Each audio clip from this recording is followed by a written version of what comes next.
Robe is on location in Oakridge, Oregon with lighting designer and programmer Meagan Metcalf.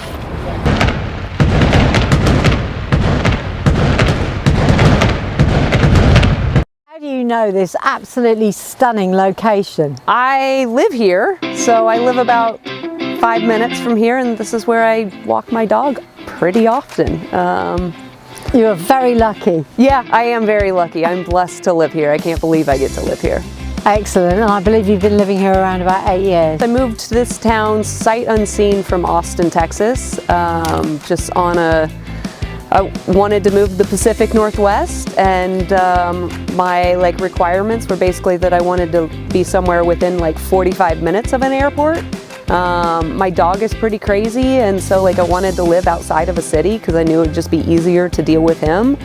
And in looking on Craigslist to get an idea of housing in the area, there was an ad that came up for a house on the river, and it was it gave the Chamber of Commerce spiel about the town, where it's above the fog line, below the snow line, 500 miles of hike and bike trails, not one but 2 rivers. There's a reservoir, there's a ski place 30 minutes up the hill, and I was like, okay.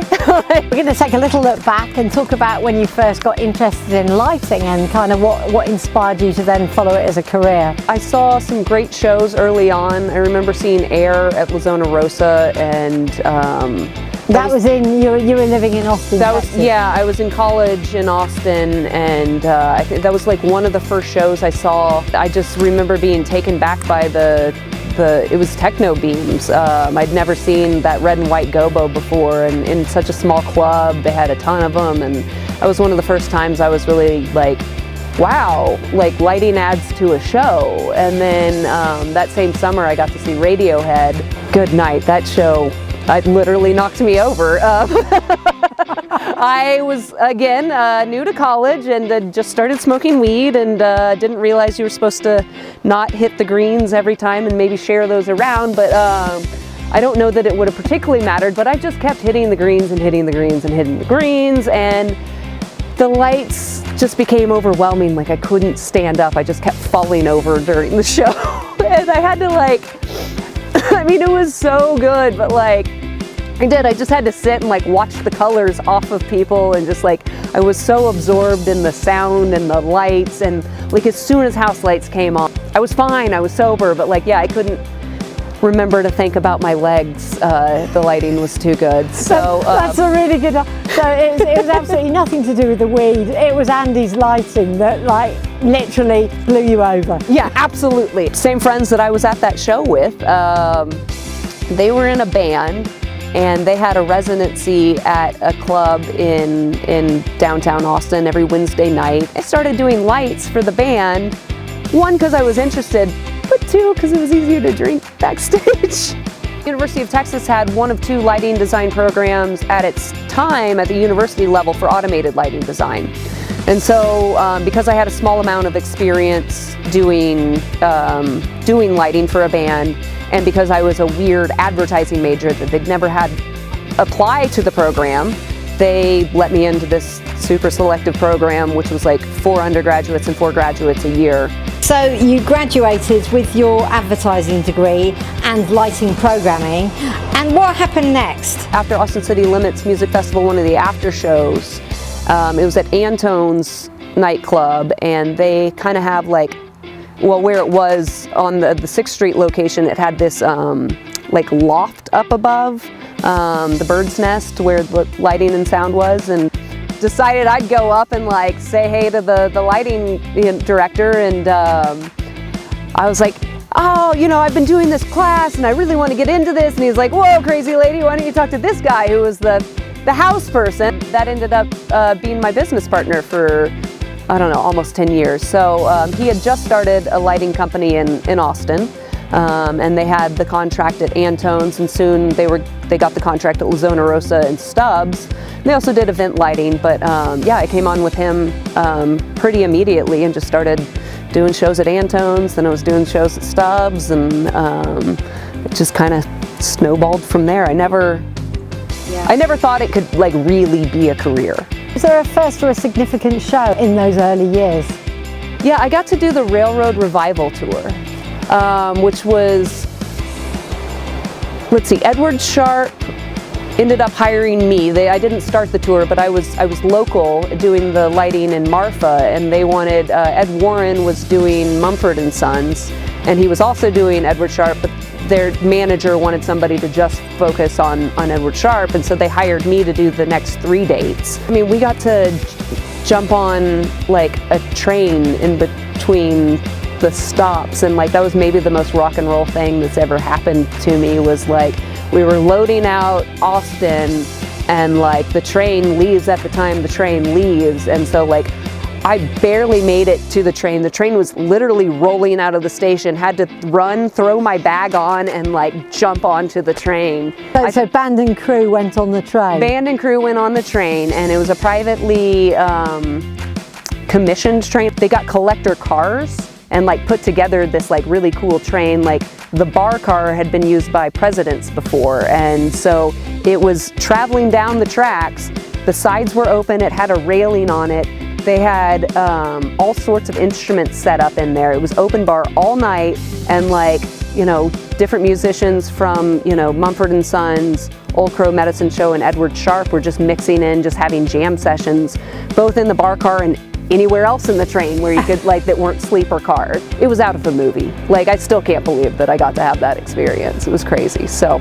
Wow. Yeah. You light and you program for a lot of music artists. Was that a sector that you particularly wanted to focus on, or was that just the way it went? Yeah, I mean, that's really what I always wanted to do. I remember telling my dad that I wanted to do that and like be a roadie, and like I'm pretty sure he heard groupie. He wasn't like super like pleased with the idea.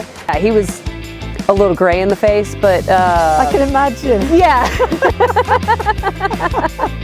So yes, I always wanted to tour, but it took me a long time to get there. So when I finally started getting those opportunities, I just ran with it.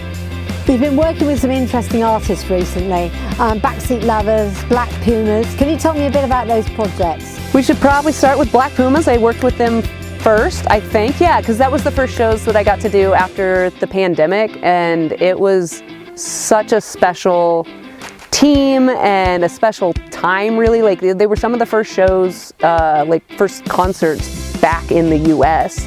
And they did 5 nights at Stubbs, where I used to be the house LD, and Elios got to be the lighting vendor, and so it was like a homecoming.